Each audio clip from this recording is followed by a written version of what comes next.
kiddos, it's Miss Melanie here for Storytime Saturday. So happy to see you, and I hope you're happy. You should be more happy than I, since you have officially started spring break. So I hope you have a wonderful week of fun and family and friends, hopefully, and you get some warm weather to enjoy and get outdoors. So we are coming into the end here of March. But here at the beginning of March, I had shared with you that it was Women's History Month, and I talked about the first female doctor. Well, now, today, we're going to talk about another amazing, inspiring woman that went by the name of Grandma Gatewood in the story, and we're going to talk about her journey. And as you can see, the title of the book says When Grandma Gatewood Took a Hike. So I have some hiking stuff here next to me and some stuff that she used as well on her journey. And we're going to see just how far she took her trip on foot. So let's get started. And then this was found, so I can mention, even though I'm upstairs today, in the children's libraries where I found this book, under the people subject area. It's a biography, and like I mentioned before, kiddos, that's based on a true story of someone. So this is her true story. So we're going to read When Grandma Gatewood Took a Hike, written by Michelle Hoots. So let's get started. Many years ago, in a not-so-fancy, rather crowded log house in the woods, not far from the Ohio River, Emma Rowana Cardwell Gatewood grew up with 14 brothers and sisters. Eventually, she got married and raised 11 children of her own. Emma had the greenest thumb and the most bountiful garden north of the Ohio River. She relished life's simple joys, like finding Dutchman birches in bloom on a spring morning and visiting with neighbors near and far.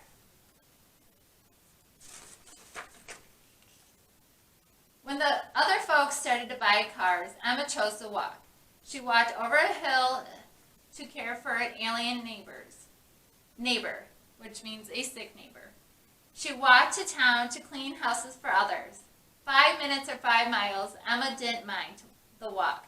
The roads of Appalachia twisted and turned, but Emma's route always took the most direct path, as the crow flies.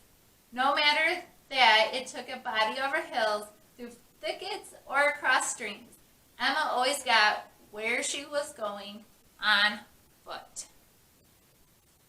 She loved to walk. One day, after her children were grown and raising children of their own, Emma picked up a magazine. She found a story about a man who had spent months walking the entire length of the Appalachian Trail. It was a long hike, 2,000 miles long, between Georgia and Maine. Several men had completed the journey, but not one woman. Thought spunky old Emma. If a man can do it, so can I. Of course, Emma was an experienced walker, but hiking was not something she knew much about. So she read about what she might need on the trail, and she sewed a nifty sack from a yard of denim fabric. She stuffed it full of clothing and food. Then, on the morning in July, Emma Gatewood went by bus to Maine and climbed up Mount Katahdin. And after she signed her name on the official Appalachian Trail Register, she was on her way. If she walked south and stayed on the trail, she'd be in Georgia before Thanksgiving. So it says she left the morning in July and didn't plan on being in Georgia till Thanksgiving. If you guys know, Thanksgiving's in November. So we got July, August, September, October, November. She's saying 5 months she is for this journey. And like it said, it's over 2,000 miles. On the first day, she hiked over rocks and around a lake. She saw blueberry bushes and chipmunks, but very few hikers. This didn't bother Emma. She liked being on her own in the middle of nature. But her aloneness didn't last long. As she passed by a rain-rotted sign on the trail, a swarm of black flies decided to join her. Pesky and Bitey, the black flies, wouldn't leave. Emma swatted and batted but them until she noticed the trail wasn't much of a trail anymore. She wandered for hours. She was lost. I don't like being lost in my car, let alone on foot in the middle of the woods. That'd be scary.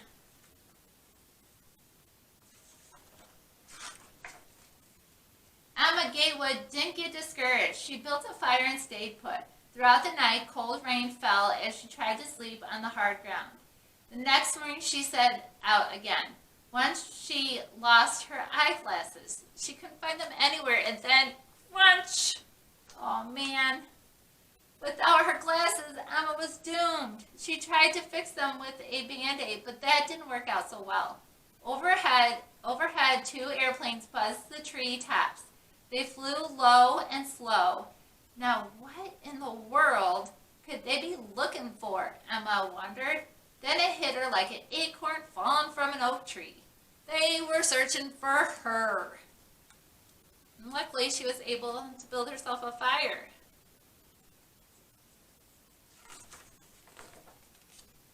The search planes couldn't see the tiny old lady, lost in the brush. So she decided to hike back the way she had come. When she rounded a bend and ran smack dab into a search party, everyone was surprised. A park ranger took one look at Emma Gatewood with her fly bites and broken glasses and shook his head. "Go home, Grandma," he told her. He was the first person, besides her grandchildren, to call Emma Rowana Cardwell Gatewood Grandma. But he surely wouldn't be the last. Just like that, Grandma Gatewood's dream of hiking the Appalachian Trail had ended. Back to Ohio she went. Do you really think it ended? When her late summer garden was overflowing, Grandma took to canning. She put up jellies and jams, pickles and wax beans. Her cupboards were bursting with the fruit of her hard work. As summer turned to fall, Grandma Gatewood continued to do all the things she loved. She visited family in California. Back home in Ohio, she taught her grandchildren to recognize the calls of the birds in the meadows. On walks in the woods, she pointed out tiny bluelets that grew in the cool shade and lingered well into July. And when fall turned to winter, Grandma called for folks who were sick. She quilted and sewed and scribbled down poems as they popped into her head. But all through the seasons, the Appalachian Trail was never far from Grandma Gatewood's thoughts. She had just had to find a way to fulfill her dream. Then one day, she had a thought. If I can't walk the trail from north to south, I'll walk it from south to north. So out came the denim bag again, but this time Grandma packed very little. A baby bottle for water, a plastic shower curtain for a tent, a change of clothing, a light blanket, and a little bit of food. She didn't own a pair of hiking boots, so she grabbed high-top sneakers. This is what she wore. Well, not this exact pair, but yeah, she just wore sneakers, no hiking boots. And it suited Grandma just fine. On a chilly day in early May, Grandma Gatewood stood on top of Mount Oglethorpe in Georgia. She signed the Appalachian Trail register and started walking north. As Grandma hiked, she made friends with other hikers. She didn't mind sharing the trail, but she wasn't too pleased whenever a hiker went around her. When the trail crossed meadows and farms, Grandma met families who offered her food or invited her to sleep in their house or barn. Other times the trail crossed mountains and Grandma was all alone. She ate from the wilderness. Growing up in the hills of Ohio had been good training for finding edible plants, meaning plants you can eat, and natural springs for water. walking many miles every day, Grandma Gatewood had no trouble sleeping at night, even on the cold, rocky ground. And this time, she kept her eyeglasses safely tucked away. So she isn't going to break another pair. When Grandma Gatewood came across snakes, she carefully walked around them. When the bitey black flies joined her again, she made a hat of sassafras leaves, and the tiny pest left her alone.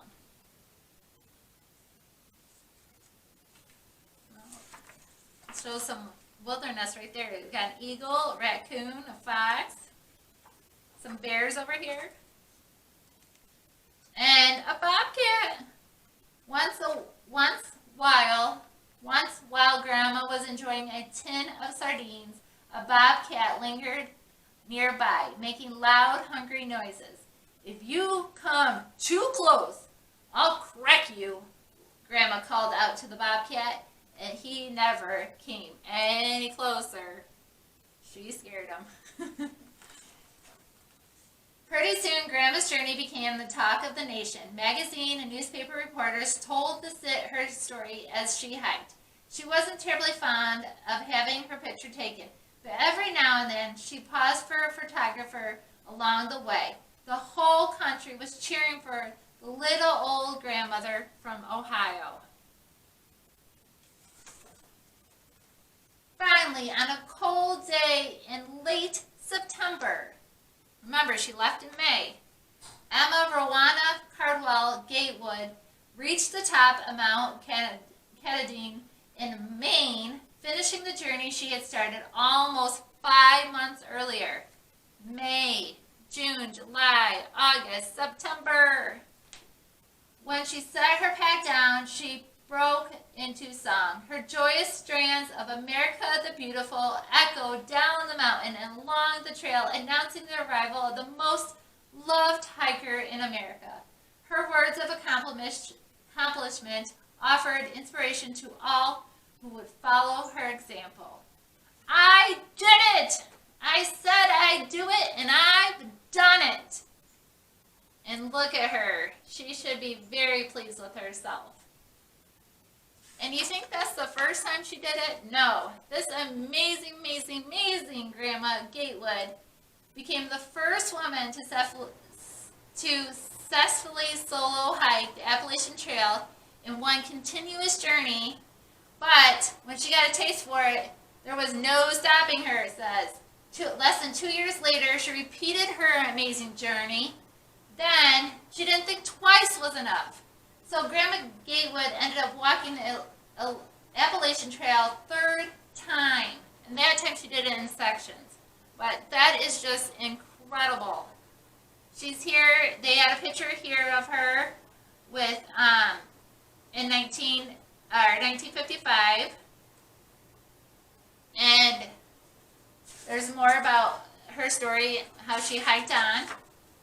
And then there's back here, the author shares some source notes on where they got some other information. And there's some other books in here. I'm hoping to look at myself about Grandma Gatewood and her walk across America. And just, I'm still in such disbelief, but I know that this amazing woman did it. And she did it not once, twice, but 3 times. So there's another picture of her that I found. You know, Google her. We're all pretty familiar with the internet. And so she took 2,050 miles is what she took. And she went from Georgia to Maine. First woman. 67. I mean, there was, like she said, there was no stopping. She said she was going to do it, and she did it. So just remember, if you say you're going to do something, you put your mind to it, and your heart's all there, you're going to get it done. So that's kind of, here's a map, and then the red line going down is the trail. And as you can see, it's here in Virginia. It looks like it trails through some of Maryland, I see here, New Jersey, Connecticut, Massachusetts, New Hampshire, Maine. So yeah, she it takes about 5 to 7 months. And this is saying that the trail could go for 2,189 miles. That is amazing. And, you know, what you need to do is make sure you pack light. You know, you got to carry the stuff on your back, but you got to make sure you're prepared. So, you know, I brought some things. If I was going to go hiking, I'd want my water for sure. And hopefully have places where you can refill. I brought some crackers here. And here, you know, like I pointed out, she used sneakers. Maybe now, though, we'd use some hiking boots. Here's a shower curtain you could use to make your own tent. Like shed, light clothes, light blanket. And, you know, I threw in a washcloth. You never know. You might need, that might come in handy. And, of course, always the first aid. And I was looking at mine, and I even have, like, a thermal blanket. So you got your Band-Aids and any ointment. And like I said, a thermal blanket is kind of what keeps you warm. So these are always nice to have as well. You know, she didn't have a map. So that's next, you know, make sure you go with a map. You make sure you can trail it out and know where you're going, and maybe like a compass, you know, things like that. Binoculars, maybe some light pair of binoculars, and, you know, have fun, enjoy it, you know, see the nature around you, listen to it. It's that time of year. And I just wanted to share with you real quick, next Wednesday night, March 31st, 6:30 p.m., we're having a family trivia night for iHeart Polo. It's a Kahoot, and I know you kiddos are really familiar with that, and so you're going to have to get, you know, your family familiar with it too, and all join. It's multiple choice, true or false. My oldest helped me set it up, so, you know, I just got pretty familiar with Kahoot myself, and it was enjoyable to set up, so I'm thinking it's going to be even more enjoyable to play. And what you do is get on Polo Public Library Facebook page for the link. You'll find it there. Just scroll down until you find it, and, you know, click on the link and get yourself registered. I'm looking forward to seeing you. And then we'll do that little trivia night on Polo's history, and then we'll follow it up with in April with a story walk around here. We'll go through past some of the National Register of Historical Places, including this library. We'll go down Mason Street, North Franklin, and so I'm looking forward to that. I hope we have a good day for it. And then we have books here on our Polo history, but these have to, so if you do want to look at these and you do come in, make time to be able to sit down and look at them, because these cannot be checked out. So I just wanted to let you guys know that. This is something new of ours, and what we have here is the Tri-County Press, you know, late 1800s to early 1900s to mid of articles, papers.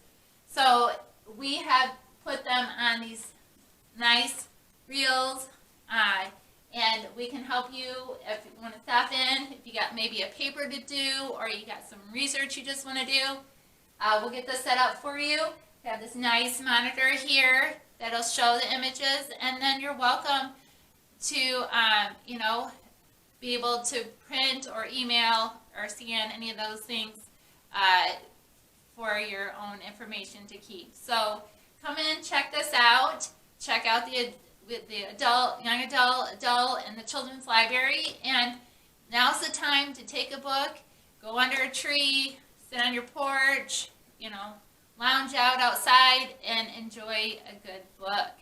All right, well, and now you have the time because it's spring break, so I better see you here. So enjoy it, kiddos, and I'll see you next Saturday. Bye-bye.